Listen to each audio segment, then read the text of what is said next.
Side leg lift exercise can either be in this position with the arm out at 90 degrees at the shoulder, the arm long, something under the head like a 2-inch Pilates head block, maybe the 1-inch one as well, cushion, folded blanket, towels, something that allows that length of the spine and that the ear is not dropping down to the shoulder.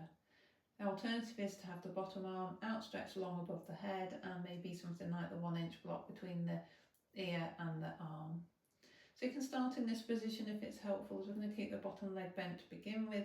So think about that length through the spine, length and alignment through the side body, and by that I mean that the shoulders, hips and ankles are stacked so they're in that same line. So the heels are in line with the bottom as well.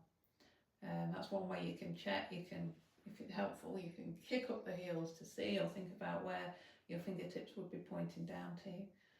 Hips about 45 degrees bent and the knees about 90. Think of lengthening that top hip as if there's a piece of elastic just gently pulling, so there's a little gap under the waist, like if there was a little chocolate there, you wouldn't want to squash it. And then you're going to lengthen that top leg away, making sure that it's in line with the hip, so you've got that side body alignment, and keeping that length through that top hip so you've not squashed down into the mat. Thinking about keeping the trunk controlled so you're not rolling forwards, rolling backwards. It can be helpful to have the fingertips on the floor for feedback so that you're aware if you're starting to roll through the upper trunk. The alternative is to have the arm long down the leg, which gives you feedback whether you're rolling through the pelvis. So we've got this length through the side body. Everything else is relaxed in this movement, so you're going to breathe in to prepare them, breathe out and lift the leg and coming down.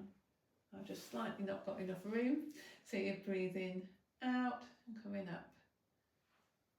So everything else, jaw, face, shoulders is relaxed.